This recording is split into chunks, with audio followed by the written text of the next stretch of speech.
নমস্কার, অমল দাস রিসাইটেশন চ্যানেলে জানাই সকলকে স্বাগত। আপনারা সকলেই অবগত আছেন যে কৃষ্ণনগর সিটি জংশন স্টেশন থেকে আমঘাটা পর্যন্ত রেল লাইন চালু করার উদ্যোগ নিয়েছে ভারতীয় রেল কর্তৃপক্ষ। শান্তিপুর জংশন থেকে নবদ্বীপ ঘাট পর্যন্ত একটি ন্যারোগেজ লাইন চালু ছিল। সেই ট্রেনে চড়ার সৌভাগ্য আমার হয়েছিল। সেই ন্যারোগেজ লাইনটিকে ব্রডগেজ লাইনে রূপান্তরিত করার প্রকল্প রেল কর্তৃপক্ষ হাতে নেয়, কিন্তু শান্তিপুর থেকে আমঘাটা পর্যন্ত ব্রডগেজ লাইনটা পাতা হয়। জমিজটের কারণে এই লাইন আর এগোতে পারেনি, আমঘাটা পর্যন্ত হয়ে থেমে যায়। দীর্ঘদিন যাবৎ এই প্রকল্পের কাজ বন্ধ হয়ে পড়েছিল। 2024 সালে পুনরায় এই লাইনটি আমঘাটা পর্যন্ত চালু করার উদ্যোগ নেওয়া হয় এবং রেল কর্তৃপক্ষ কাজে হাত দেয়। আর এই প্রকল্পটিকে সফল করবার জন্য কাজ চলছে দ্রুত গতিতে। দেখুন আমার বাঁ দিকে একেবারে দ্রুত গতিতে কাজ করবার জন্য এবং এই লাইনটিকে চালু করার জন্য একাধিক শ্রমিক কিন্তু কাজ করছে।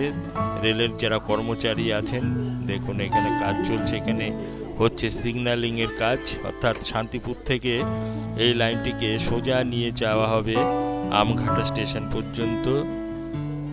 একাধিক কর্মচারী এখানে কাজ করছে। একেবারে কৃষ্ণনগর স্টেশনের বাঁ দিক ধরে এই রেলের কাজ চলছে, আর এই কাজ হতে হতে চলে যাবে কিন্তু একেবারে আমঘাটা স্টেশন পর্যন্ত।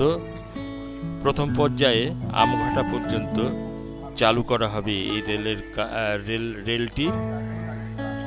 দেখুন এখানে অনেক রেলের কর্মচারীরা কাজ করছেন।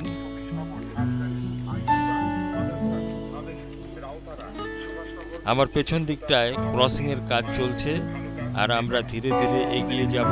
দেখুন এই যে সোজা লাইনটি চলে গেছে সোজা লালগোলার দিকে, আর বাঁদিকের যে রেল লাইনটি আছে সেটি কিন্তু গেছে সোজা আমঘাটার দিকে। আর এই দেখুন ওই যে সিগন্যালিং এর জন্য যে কেবল, সেই কেবল কিন্তু পাতা হয়েছে।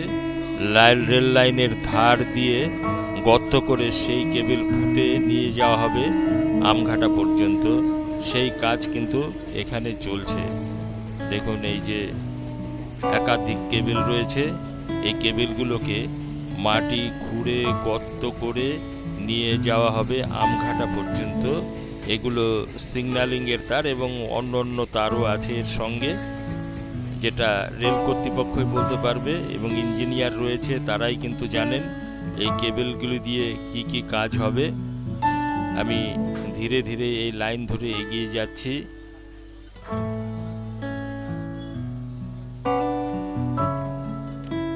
আর আমার চ্যানেলে যদি আপনারা নতুন হয়ে থাকেন, আমার চ্যানেলটিকে অবশ্যই সাবস্ক্রাইব করবেন, সঙ্গে বেল আইকনটিও টিপে দেবেন। দেখুন ডান দিক এবং বাঁ দিক দিয়ে দুটি রাস্তা গেছে, একেবারে জনবহুল রাস্তা।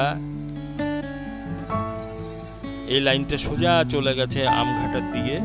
দেখুন এই লাইনের ডান দিকে এবং বাঁ দিকে দুটি রাস্তা রয়েছে, একেবারে জনবহুল এলাকা দিয়ে লাইনটি গেছে।